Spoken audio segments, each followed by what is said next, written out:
Hi family, ek hoop dit gaan baie goed. Dit is Vrydag vandag.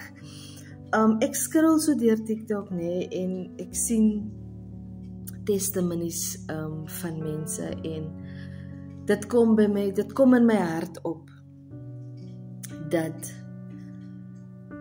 whenever ons hoor van 'n testimony, ek ingesluit. Soms as ek deur TikTok scroll en ek sien by diese testimony van baie keer in die captions kan jy sien hier's iemand wat nou 'n testimony het, dan scroll ek verby want dit voel vir my dat everybody around me testifies. Why is it that everybody around me can testify en dat die Here kom nie na my toe en doen dieselfde vir my nie.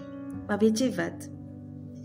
Baie gevalle ook, wanneer ek 'n testimony hoor, of wanneer die Here my suster in die Here bless, of het deurgekom, my suster het 'n deurbraak gekry, wat sy lank voor die Here vertrou het, en of my buurvrou, my buurman, my kollega, het 'n deurbraak gekry en God het geantwoord, dan is ek saam bly, daar kom so warm gevoel in my binneste, en dan ontvang ek dit asof dit my testimony is. Die rede vir dit is because whenever the Lord gives somebody a breakthrough, or there's a testimony in my surrounding areas, that means that die Here is in die buurt. Die Here is in die surroundings. So, wanneer jy bly is vir iemand anders wat die Here geseën het, of wat 'n deurbraak gekry het, die energy, die gevoel, jou hart teenoor die testimony, determines jou uitkoms. En nou vra jy vir my, hoe bedoel ek? Die woord van die Here sê, wees bly saam met die wat bly is.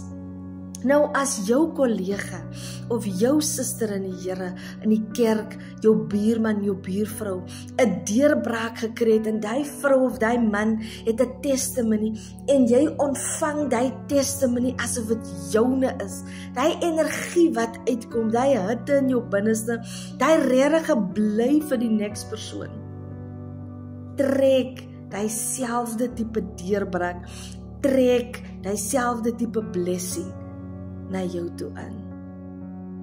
So ons moet leer om vir mekaar hande te klap. Ons moet leer om bly te wees saam met iemand wanneer God deurgekom het. Want dit beteken dat die Here is in staat om dieselfde vir ek en vir u te doen. Wat moet ons doen? Just be glad.